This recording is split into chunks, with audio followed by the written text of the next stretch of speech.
美国媒体报道，美商务部长雷蒙多将在8月下旬访问中国。值得注意的是，与此前到访北京的美国财长耶伦相比，美国商务部的职责与中美经贸的关联更大。实际上，美国的对华科技封锁、经贸打压的许多措施都是由美国商务部制定和实施的。雷蒙多期待访问中国，双方有哪些问题需要沟通？外界期待两国在商务和经贸领域达成怎样的成果？来看报道。美国彭博社近日引述知情人士的话称，美商务部长雷蒙多计划8月下旬访华，并称这是拜登政府为缓和中美之间紧张关系所做的努力之一。不过，美国商务部并没有透露具体访华时间及议程。知情人士也称，不确定此行会取得怎样的成果。彭博社分析称，目前中美两国在科技领域的竞争正愈发激烈。此前也有美媒爆料，拜登政府很可能在8月签署一项行政令，进一步限制美国高科技企业对华投资。在此背景下，雷蒙多访问中国的时机十分敏感。深圳卫视注意到，与前不久访华的美国财长耶伦一样，雷蒙多曾多次在公开场合表示，希望能够与中国展开沟通。就在不久前，7月21号，雷蒙多在接受美国消费者新闻与商业频道采访时还透露，他计划今年晚些时候能够访问中国。在近期出席一场活动时，雷蒙多表示，美国需要尽可能与中国开展业务。 There's a lot of benefit to doing business where we can. Having said that, we have to protect what we must and be eyes wide open about the threats and strategic competition. And in that respect, commerce is right at the center of that too. 雷蒙多掌舵的美国商务部在处理中美经贸关系中扮演着重要角色。在美国出口促进体系里，商务部的职责范围颇为具体，包括促进国家对外贸易、经济增长和技术进步、出口促进等事务，其中包括但不限于负责出口管制和进口管理，防止来自国外的不公平贸易竞争，包括反补贴与反倾销调查等。还会与美国贸易代表办公室协调美国政府在国际经济和贸易问题上的反应与谈判立场。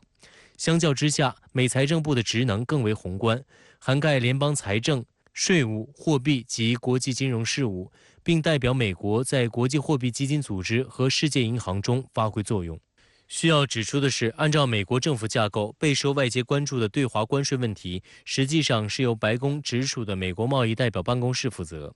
根据路透社此前的报道，美国政府内部对关税一事2年来始终无法达成一致。以耶伦为代表的一派支持对关税做出调整，而以贸易代表戴琪为首的另一派则认为，应继续将关税作为向中国施压的工具。目前在取消对华加征关税一事上，拜登政府也并没有什么新的举措。深圳卫视注意到，雷蒙多本人去年11月在波士顿麻省理工学院发表中美经济和科技竞争的讲话。他透露，美国商务部与国会合作，颁布了2档基础设施法、芯片和科学法以及降低通货膨胀法。这3部法律都与遏制中国有关。雷蒙多的执政风格激进，在他的领导下，美国商务部多次通过下属的产业与安全局公布所谓实体清单，动辄对中国企业进行长臂管辖和所谓制裁，对中国的贸易伙伴进行经济胁迫。迄今已经有超过700家中国企业被列入所谓的实体清单，比拜登上任之前增加了200多个，是中美关系回暖的大障碍之一。路透社指出，一段时间以来，中方一直在呼吁美国取消对华贸易单边制裁。公开报道显示，耶伦访华期间，中国财政部也要求美方取消对涉疆产品的禁令，但美方截至目前没有采取任何实质举措。值得注意的是，今年5月，中国商务部长王文涛赴美参加 APEC 贸易部长会议期间，曾与雷蒙多在华盛顿会见。中方也就美对华经贸政策、半导体政策、出口管制、对外投资审查等表达了重点关切。雷蒙多若将在8月下旬访华，中美双方如何就相关事宜展开沟通，以及美方后续是否将采取实质举措改善两国关系，也引发外界关注。近一时期，中美之间的互动，好像呢，大家有一个感觉，就是美方格外的热络。确实，美国在进行对华政策的某种调整，但是我们会看到，涉及到商务部长的访华行程，此前呢已经开始有一些杂音，或者我们会看到此前的一系列美国高层的访问，在美国国内产生的影响，更多的构成一些负面的因素，这某种程度会影响下一阶段中美之间的沟通。所以，对于商务部长来华进行访问，中美到底能不能在经贸等合作的领域形成更多的积极的共识，从现在来看，还需要美方有更多的努力。此外，美国政府为配合其印太战略所推出的印太经济框架，其背后的操盘手也是美商务部。这个打着合作之名的所谓经济框架，也被认为是美国拉域内国家搞对华脱钩的重要举措。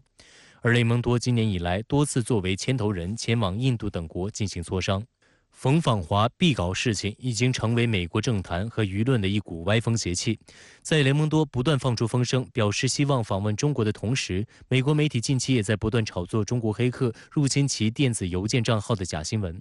值得注意的是，美国《纽约时报》的报道原本并未点名，但雷蒙多成为唯一一名自称被中国黑客入侵电邮账户的拜登内阁成员，但拒绝提供任何细节。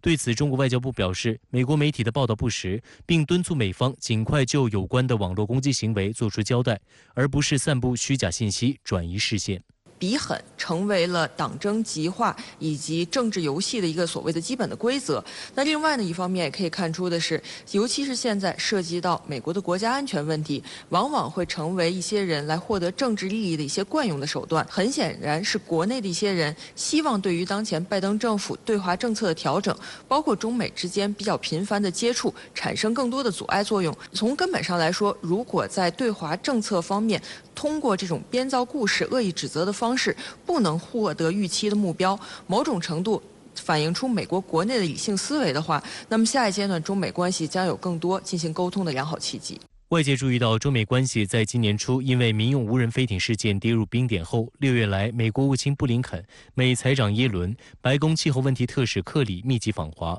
假若雷蒙多也能成行，将是拜登政府第4位访华的高级官员。当地时间7月31号深夜，美国国务院发表一份声明称，美国国务院亚太事务助理国务卿康达、白宫国安会中国事务高级主任贝沙兰当天在华盛顿与外交部美大司司长杨涛举行了会谈。美方表示，这是保持沟通管道畅通、负责任地管控双边关系的持续努力的一部分，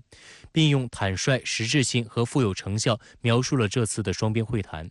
事实上，这也是康达、贝沙兰与杨涛继今年6月在北京会谈后的又一次碰面。美媒指这次会谈持续了1天，这也被认为是布林肯访华后双方工作层级举行的首次工作会谈。事实上，不久前赴澳大利亚出席美澳2+2会谈的布林肯，在接受澳大利亚第9频道新闻网60分钟栏目专访时，也再次谈及中美关系。We have an obligation that we feel strongly to responsibly manage the relationship with China. For us, as for Australia and many other countries,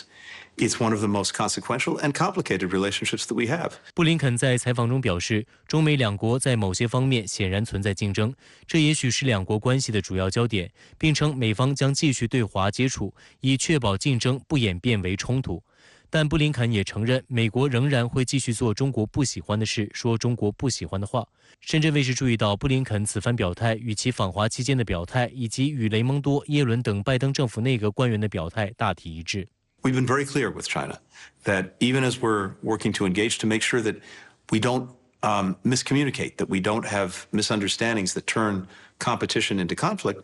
we will continue, no doubt, to do and say things that they don't like. 美国现在的对华政策，它的基调并没有发生根本的变化。美国仍然以自身的战略目标，包括大国竞争目标，作为对华政策的一个基本的原则来进行执行。从这一次雷蒙多可能会进行的访华行程当中，我们更多会看到的是，美国为了自身的目的，会进行进一步的试探。而对于中国来说，考验中国的这种外交上的智慧，尤其是我们在与美国相处的过程当中，进一步的向美方表明，让美国认识到中美两国合则两利，斗则俱伤，这样的一种前景是我们必须要做的非常重要，但是同时也是非常艰难的工作。